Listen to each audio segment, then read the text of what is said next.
Hi everybody, it's Steve here from Yorkshire Graphics. I hope everybody's doing okay. Today we're in InDesign and I want to show you a really quick and easy way to place multiple images and also show you how to alter them to a masonry grid style. What does that mean? Well, let's show you. It's really quick. Okay, so I've got an A4 document here. It just happens to be landscape. If we go up to File and Place, so Control D Windows, Command D on a Mac. I just happen to have some images ready, obviously images of Yorkshire, a beautiful place if you've never been. Let me select them all. That would be Control A or Command A. Let's just open them. Just wait for that. There we go. Now I'm just moving up to the top left hand side of my page and I'm going to click and drag. So I'm keeping the mouse key held down. Now you can see it's actually staying directly proportionate to the size of the first image, but that doesn't make any difference. So now what you want to do is find your arrows on the keyboard. I want you to press the up arrow and I'm going to press it twice, and you can see that's making three areas, three rows, and I'm going to press it right twice. That's the right arrow twice. So I've got nine placeholders there if you like, and that's going to put the images within those 9 areas. Now the images are going to be buttered up together, so I want to have a little gap in between them to make them look like, well, like old photos used to be if you like. So on Windows, find the Control key, hold the Control key down, press the up key. I'm going to press it 5, 6, 7, 8, 9, 10 times up, and then the right Control right arrow, and I'm going to press that 2, 3, 4, 5, 6, 7, 8, 9, 10. I think I've lost count, but there we are. We've got the gaps in between.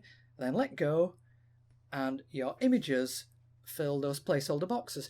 Now, if you look up here at the top left-hand one, for instance, that's not completely filled the images. But don't worry. What we need to do is come up to the top, and there's an icon there, and it says Fill Frame Proportionately. And what that does, if you click it, is it fills the frame proportionately. What it doesn't do, it doesn't stretch the images, stretch them widthwise and make them all look distorted, like people do in PowerPoint, that kind of thing. It actually fits them proportionally, so it looks perfect. So there's a good start. That looks really good. Lots of lovely views of Yorkshire. Now, what we can do, if you look just underneath that Fill Frame Proportionately button, there's an Auto Fit button. Now, I'm not going to click that just yet because I'm going to show you exactly what it does. If we come over here to the toolbar first and get the gap tool, and then just slot the gap tool into one of the gaps and then click and drag, and you can see how we can move the pictures around, but obviously the images aren't fitting proportionately, so they're staying exactly where I just placed them actually. So if we Control Z or Command Z on a Mac, and then what I'm going to do is I'm going to make sure that I've got everything selected. I'm going to go where it says Fill Frame Proportionately. I'm going to go Auto Fit. And now, if I come over to the page, the gap tool, and then click in one of the gaps, move that over, see how it's moving those gaps perfectly proportionately. And it's also enlarging the pictures proportionally as well, which is really good. So we're just sort of breaking the images up, stop them looking too sort of samey and too boring, and we've sort of broken them up really well. So that's another really good image. It's only just a good tip, sorry, and that's only just taken me a couple of minutes. But what I want to do is show you the masonry grid effect. So I could do it with what I've just done there, but what I'm going to do, I'm going to make a new page, and then I'm going to come over to the page tool over here, which is third icon down on my InDesign, and then I'm going to click the portrait button. Let me just go Control 0 or Command 0 on a Mac to fill that, to fill the frame on the page. And let's quickly do what we just did again.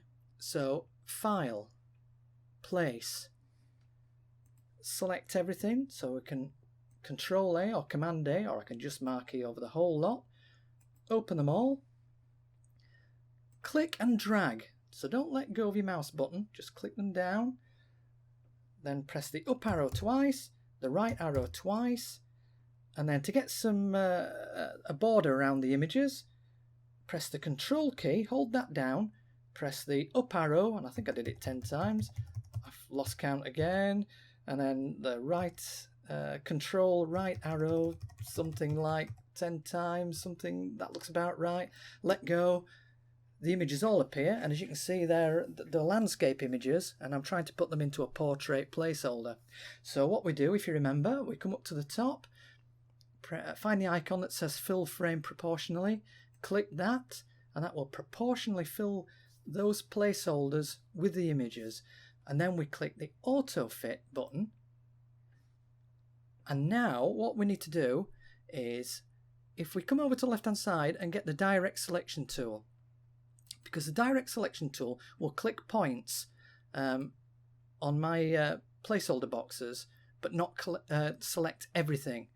So if I marquee around the center pictures, so I'm marking around the bottom part of the top picture in the center, the whole of the center image in the center, and the top part of the bottom picture in the center.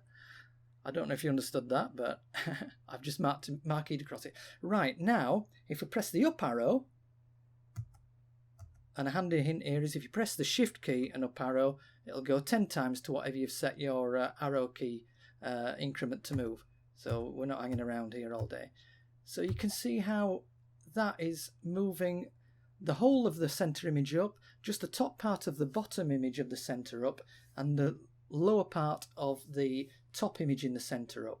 And now what I'm going to do is I'm going to marquee, if you can see that, round the left hand side image, and I'm going to shift click and marquee round the right hand side image. So now I press the shift key and the arrow down,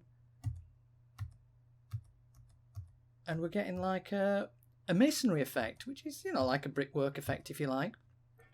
Works in portrait or in landscape mode. There we are. That's looking pretty good. And you know, if we can still move if there's still some imagery to move around, like that bottom image, let's see a little bit more of that lovely, I think it's a viaduct indent in North Yorkshire, and just make sure that all the images look quite good. And there we are, job done. Thanks for watching. See you next time. Bye.